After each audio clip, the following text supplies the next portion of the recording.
Nganong Disyembre 25 ang Pasko? Uy, nganong Disyembre 25 ang Pasko? Wow, kay Bog, nisgutan ba na ito sa Baduri ni? Paano? Dito ra sa Punta Pritsa. Bitaw. Ato ning tubagon ning pangutanaha kay daghang kay nangutana tinuod ba gyud ning Disyembre 25 na taong Ginoo mga daghang kay di mo tuog Christmas December 25 pero masuko kung itaga bonus ug pinaskuhan mo nang ato ning klaron. Bitaw. Alang sa kasayuran sa tanan, mga binati ko makaigsunan. Ang simbahang Katoliko dili kay particular ang pizza o ang bulan kanusa ang birthday sa Ginoo. Wa siya mo focus diha. Kun dili ang iyang ipakadak-an sa simbahan mao gyud ang pagkahimugso sa Ginoo. Unsa may katarungan nganong nahimugso ang Ginoo. Pero ang simbahang Katoliko matupad depository tipiganan sa mga kamatuoran historical o biblical. Nung nagkaroon gabiyon na pasaylo ako nga ako na lang ni telegrama style ang akong tubag alang sa kasayuran sa tanan ang pagkwinta manggod niining maong pitsa og bulan sa pagkatao sa atong Ginoo. Gipanukad diha sa balaang kasulatan. Do sa Biblia dili mabasa ang pitsa Disyembre 25. Pero wa magpasabot kay dili mabasa, dili na tinuod. Bakat mo pud na. Kay do na may dili mabasa pero tinuod. Dapat atoy kausa nga do na koy public catechism nangutana nako iyang panguta iyang ngalan Romeo Abrao. Ingon siya nga, di mabasa sa Biblia, dili na tinuod. Ingon po ko nga, binuang manang imo. Doon na may tinuod, bisag dili mabasa sa Biblia. O, sama panalit. Kinsa may imong ngalan? Romeo Abrao. Ako pong tanan nimo, kanang Romeo Abrao, mabasa sa Biblia, dili. Sa dili. Sa to pati ka tinuod. Manang binuang na ba nga pangatarungan? Ha? Ikaduha nga atong tanawon, kanang birthday sa Biblia kanuna naman nagisaulog sama palanglit ni Paraon sa Genesis 40 versikulo 21 ngadto Genesis 40 versikulo 20 ngadto 22 nagmaya ang Ehipto kay birthday ni Paraon o sa San Marcos 6:20 si Herodes nagkumbira kay birthday si Job mismo birthday sa anak nagkumbira. So kana day birthday, sukat pala kani adto. Munang kita po dug magsaulog po tag birthday sa Ginoo, magbuot day po sila og magsaulog ta. Pero ilang ipangita, di sila musupak anang Disyembre, musupak sila anang Disyembre 25. Now, ato ning subayon karon nga ayaw mo pagbuot kay nama may among kalendaryo ko galingon ug supak mo pagbuhat mo inyong kalendaryo. Sige, ato ning sugdon pagsubay.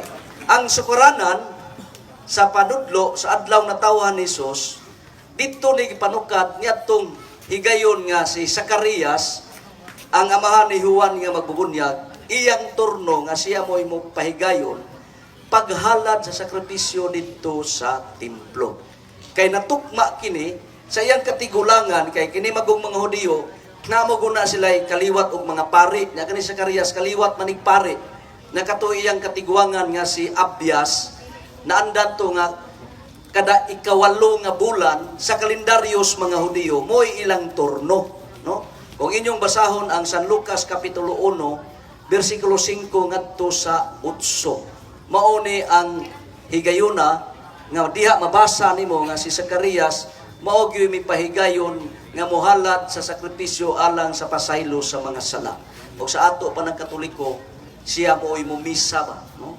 Kaliwat mo itong pari mato sa Zacarias sa tinuhuang Judaismo.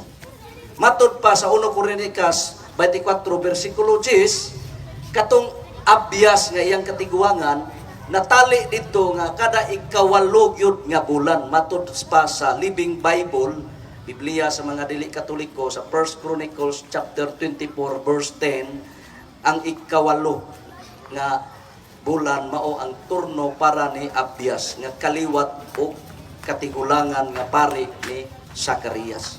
Now, atong timan-an mga binati ko magkaigsuunan nga ang ikawalo nga bulan sa kalendaryos mga Hudiyo gitawag og March Sisban nga kung ato ning hatagag katuk tabang sa atong kalendaryo nga naa gigamit nato karon sa atong mga balay, gitawag man nag Gregorian calendar. Kay si Pope Gregory may nag-promulgate ana.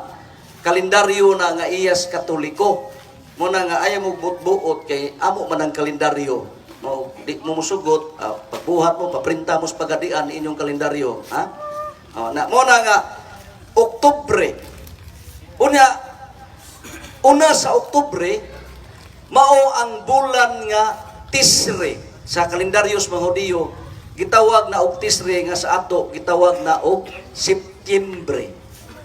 Ug matud pa sa Leviticus 23 versikulo 23 ngadto 27, doon na sila'y piyesta nga kining gitawag og pagbulhot sa trumpita, no?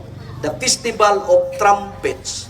Pagkahimuo na matag Tisre 15, no? Unsa nga nang Tisre sa atong kalendaryo Septembre 15. So, September 15, pista sa mga trumpita sa mga Hudiyo.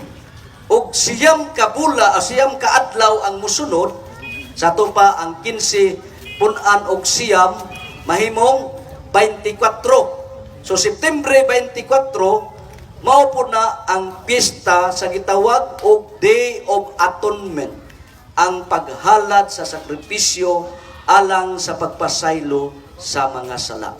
Matag September 24. Now, nag-ingon mago ganina nga kang Zacarias kada ikawalo nga bulan. Sa ato pa ang ikawalo nga bulan mao ang Oktubre 24. Mao tong adlaw nga si Zacarias mao ni preside ni pahigayon paghalat alang sa sakripisyo pagpasaylo sa sala. Nga nagpakita ang anghel kaniya miingon nga imong asawa bisag tigulang na kaayo apan nagmabdos siya, no? Og batang lalaki pagatawgon siya Juan ang ngalan. Nya Zacarias kay wa malagi mo tuo kinsa ba di makurat anang 80 90 anyos na yung asawa, ha? Nga muduga pay una saging anak nga ni mabdos lang, ha? Di si Zacarias nakurat so, ha? Ano naamang siya kay iya manggibutang sa pagduha-duha. Pero wa may posibilidad sa gahom sa Ginoo. Sa ato pa, Oktubre 24, mootoy pagmabdos ni Isabel kang Juan. Now, kung inyong tibawason pagbasa, San Lucas Kapitulo 1, versikulo 26, kama 31, ang Anghel Gabriel nagpakita na pud kang Maria, ang mahal nga birhen. Unya, giingnan niya si Mama Mary, tanawa, ang imong igagaw nga si Isabel. Bisan tigulang na siya kaayo, apan ang iyang gimabdos karon 6 na kabulan, no? Sa ato pa gikan sa Oktubre 24 muihap kag 6 kabulan mao pod ang pagmabdos sa mahal nga birhen kang Jesus. Sa ato pa si Juan magulang og 6 kabulan kang Kristo diha sa pagkatao. So ato nang kwintahon gikan sa Oktubre 24 adto, meaning pasunod og ihap mo takdo ngadto sa Marso 24 ang ika-unong nga bulan. Nya kanang Marso 24, no? 6 ka bulan mao na ang pagpakita o pagmabdos sa mahal nga birhen kang Jesus.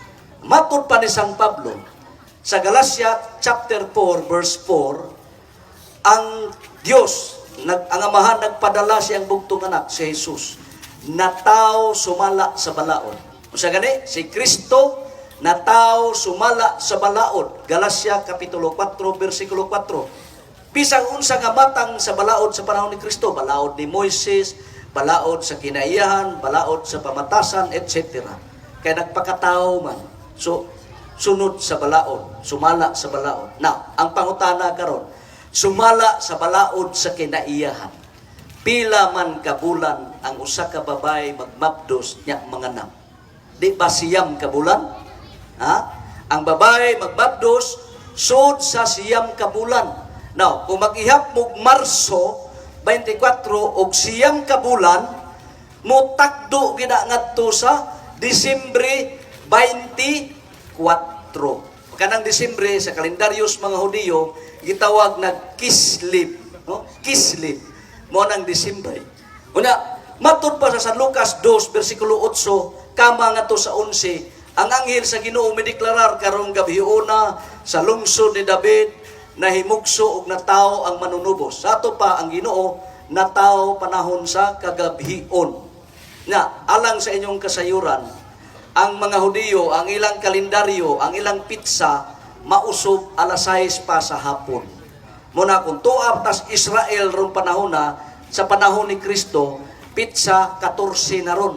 Dili na pitsa 12, 13. Pitsa 14 na ron kay ang kalendaryos mga Hudiyo, mausab man niya na pang alas 6 sa hapon. Nya gabi man na tao ang Ginoo. Muna nga itong isaulog, Disyembre 25. Balik ko na go, dili, mabasa, litra po litra, pero gikan sa Biblia.